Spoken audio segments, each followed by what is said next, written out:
नमस्कार, जय हिंद। आज हम पढ़ेंगे विद्युत द्विध्रुव के कारण विद्युत क्षेत्र। विद्युत द्विध्रुव के कारण विद्युत क्षेत्र।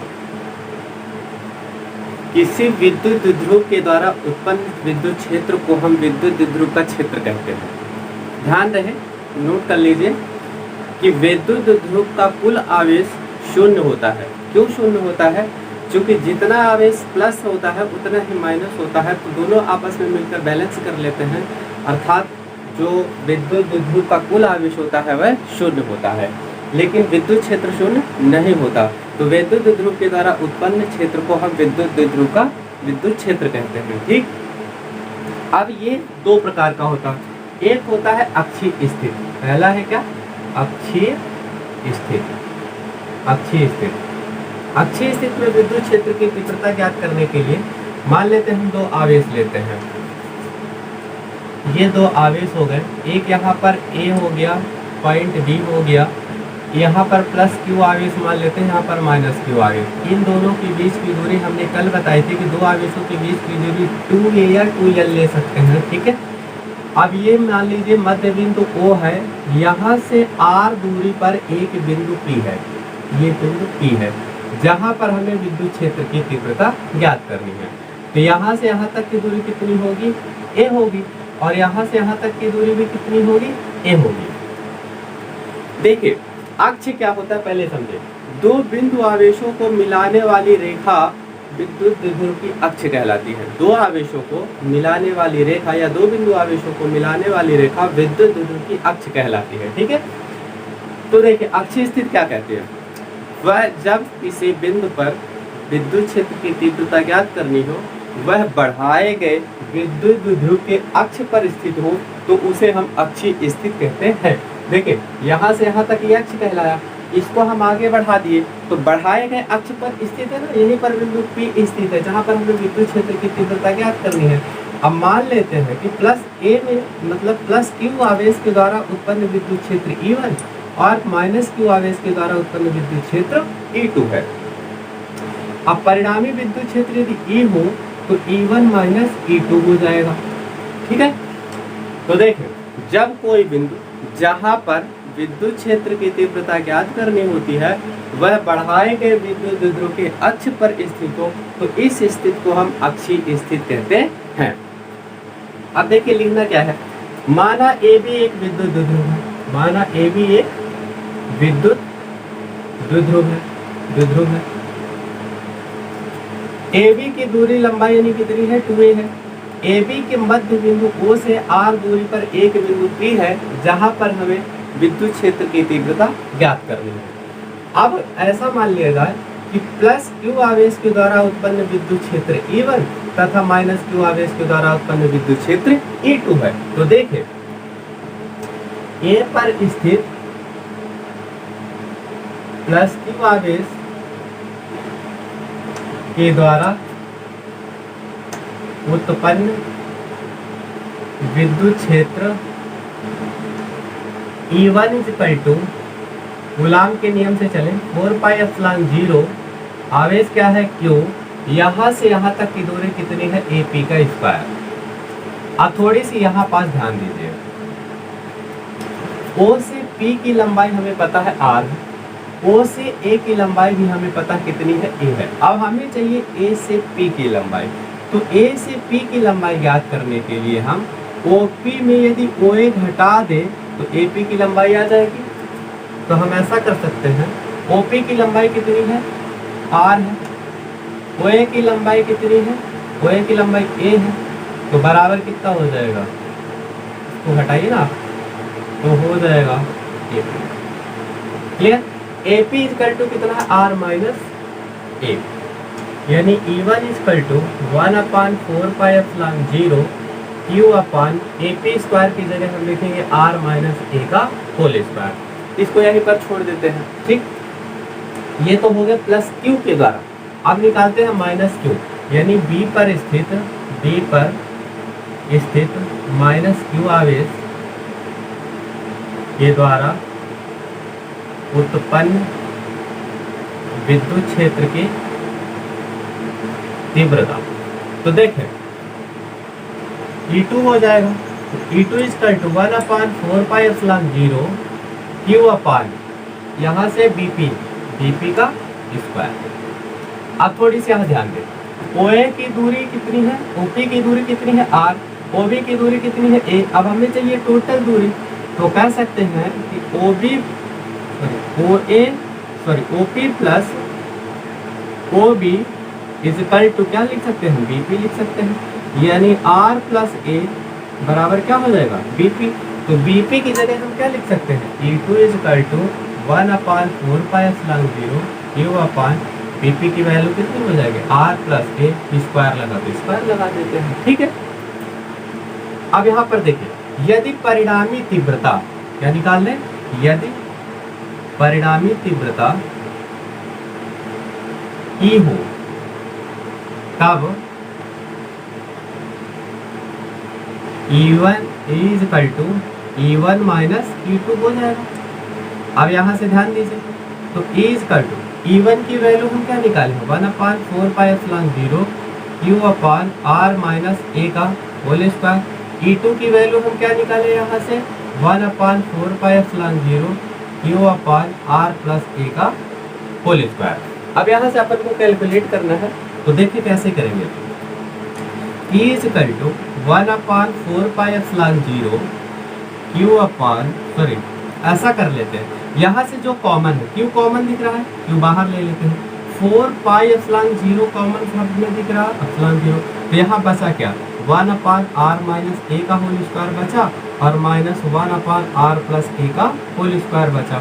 इसको ब्रैकेट में कर लेते हैं, तो देखें Q अपान 4πε0 लघुत्तम लेंगे तो इसका यहाँ मल्टीप्लाई हो जाएगा, R प्लस A का यहाँ मल्टीप्लाई, R माइनस A का यहाँ मल्टीप्लाई हो जाएगा, और A minus B, A plus B बराबर होता है A square minus B square का होल स्क्वायर। क्लियर, ये आप लिखते रहिएगा। अब आगे देखिए, Q अपॉन 4πε0 इसको A प्लस B के होल स्क्वायर से खोलते हैं, तो A square plus B square plus 2AB, इसको भी A माइनस B के होल स्क्वायर से खोलते हैं, A square plus B square minus 2AB, clear, divide by R square minus A square का होल स्क्वायर। अब आगे देखें, E is equal to Q upon 4πε0 R square plus A square minus 2RA minus के अंदर multiply R square minus A square plus 2RA, ये वाला minus minus plus हो जाएगा। यहाँ से R square minus A square का होल स्क्वायर, जो कटे काट दो, R स्क्वायर से R स्क्वायर, A स्क्वायर से A स्क्वायर कट गया। क्लियर हो गया। अब देखिए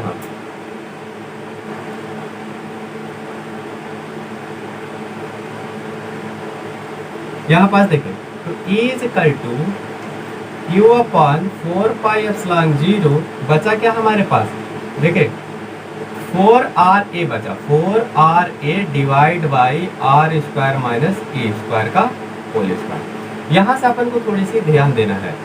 देखिए इसको हम ऐसा लिख सकते हैं, 2A लिख सकते हैं, 2R, अब ये 4 बचा तो 2 यहाँ आ गया, बचा कितना 2, R यदि यहाँ आ गया तो क्या बचा यहाँ Q और A बचा, ठीक है।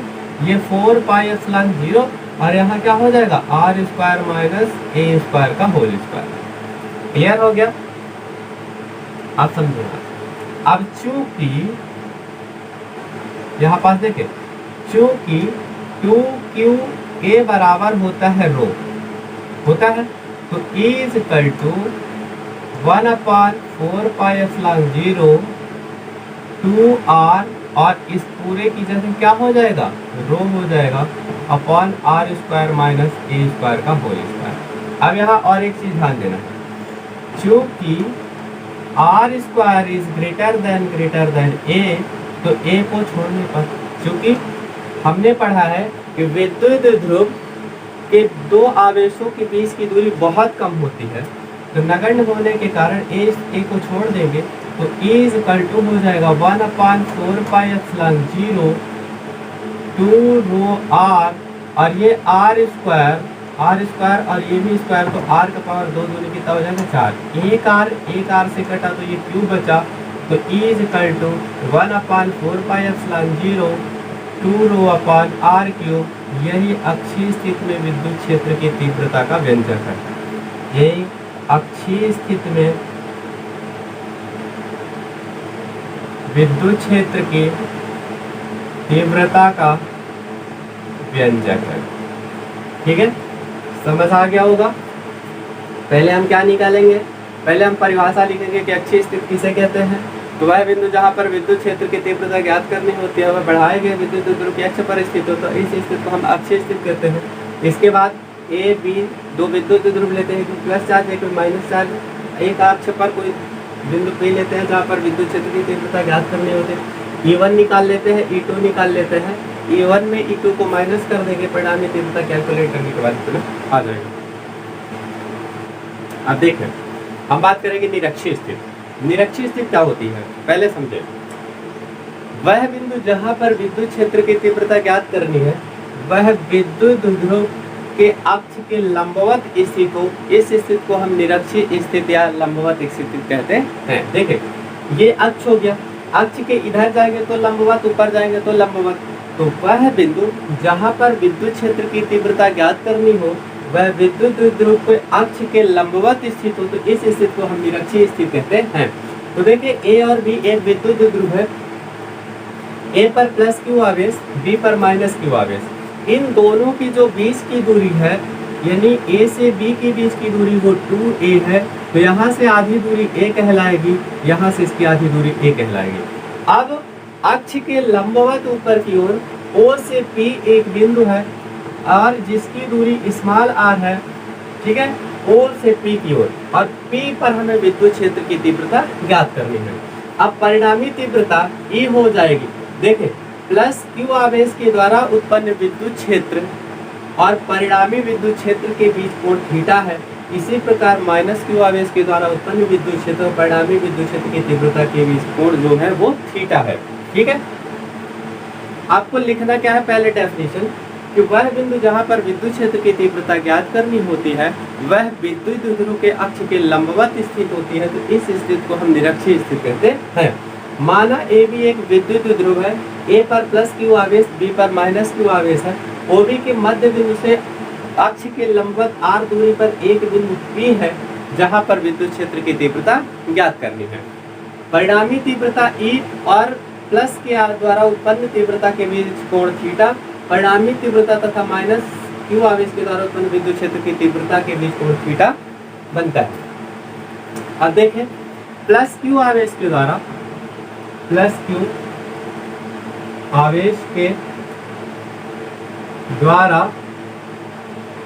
बिंदु P पर विद्युत क्षेत्र की तीव्रता क्या निकालेंगे, E1 cos थीटा। क्या हो जाएगा, E1 cos थीटा। इसी प्रकार माइनस आवेश के द्वारा P पर विद्युत क्षेत्र की तीव्रता E2 cos थीटा। अब चूंकि परिणामी तीव्रता E है, तो E is equal to E1 cos theta plus E2 cos theta, E2 cos theta. अब थोड़ी सी ध्यान देंगे, यहाँ E1 की वैल्यू कैसे निकलेगी। E1 की वैल्यू हम इसके पहले विद्युत क्षेत्र की तीव्रता निकाल चुके हैं, तो E1 यदि हम निकालेंगे तो 1/4πε0 Q अपान यहाँ से यहाँ के बीच की दूरी क्या हो जाएगी, AP का स्क्वायर। इसी प्रकार E2 जब निकालेंगे तो 1/4πε0 Q अपान यहाँ से दूरी कितनी है, BP का स्क्वायर। क्लियर हो गया। तो यहाँ मान रखें 1/4πε0 Q अपान AP का square cos theta plus 1/4πε0 Q upon BP का स्क्वायर cos थीटा। अब यहाँ से हम ये देखते हैं, थोड़ी सी ध्यान से देखना, यहाँ यही पास थोड़ी सी दिक्कत होती है। चूंकि मध्य बिंदु O से R दूरी पर एक बिंदु P है, तो मध्य बिंदु से है अर्थात जितनी लंबाई इसकी होगी उतनी लंबाई इसकी भी होगी। ठीक है, तो हम कह सकते हैं चूंकि AP बराबर BP, तो जहां पर AP है वहां BP लिख सकते हैं, जहां पर BP है वहां AP लिख सकते हैं।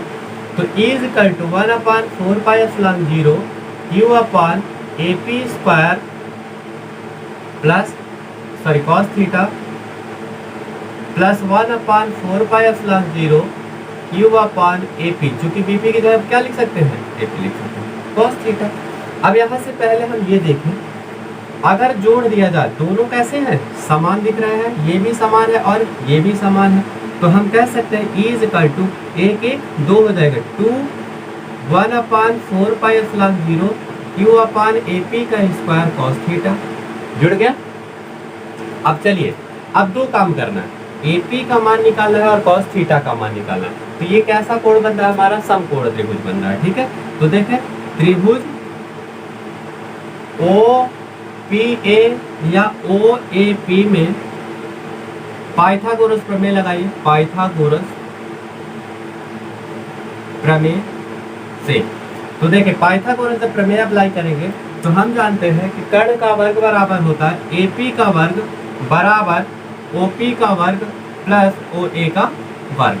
तो AP का वर्ग बराबर OP का वर्ग r स्क्वायर प्लस इसका वर्ग हो जाएगा a स्क्वायर। इसका स्क्वायर हटाएंगे तो इधर लगेगा √r square plus a square. Clear हो गया। अब देखें ये तो हो गया AP में गया, इसकी लंबाई कितनी आ गई हमारे पास, r square plus a square. अब इसी में cos थीटा का मान निकालें। cos थीटा बराबर होता है आधार बटे कर्ण। क्या होता है, आधार बटे कर्ण। तो आधार यहाँ पर कितना हो जाएगा, OA हो जाएगा, कर्ण हमारा कितना हो जाएगा, AP हो जाएगा। मतलब हम कह सकते हैं OA की value a upon r square plus a square under root. Clear, सबका मान निकल गया, मिल गया हमें। तो देखें यहाँ पास आ जाए, is equal to 2/4πε0 Q upon AP square की वैल्यू कितनी आई है, r square plus a square. Clear हो गया। और ये क्या हो जाएगा, cos थीटा। cos थीटा की वैल्यू हमारे पास कितनी है, a upon r square plus a square under root. Clear हो गया। कुछ डाउट तो नहीं है।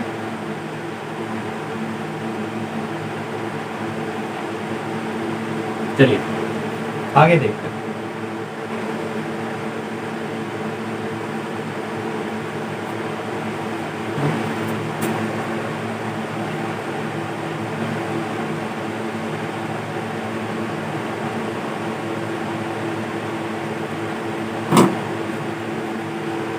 ठीक है, देखिए तो इज इक्वल टू इतना हो गया, अब हमारे समझ में आ गया। अब आगे देखते हैं। देखिए तो इज इक्वल टू हो जाएगा 1/4πε0 2Q, a को एक साथ लिख सकते हैं, r square plus a square का होल पावर 1 लिख सकते हैं, और r square plus a square under root का मतलब होता है घात में 1/3। क्लियर हो गया। तो इज इक्वल टू 1/4πε0 2QA। देखिए जब आधार समान हो तो घातांक क्या होता है, जुड़ जाता है। तो ये 1 हो गया और 1/3 हो गया। क्लियर। अब आगे समझे।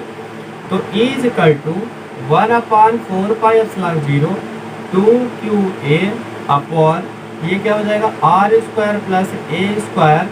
इसका देखिए 3 एकम 3 एक 4 बटे क्या हो जाएगा, सॉरी 1/2 होता है ना, ये 1/2 होता है, सॉरी 1/2। तो ये क्या हो जाएगा, 2 एकम 2 एक 3/2 हो जाएगा।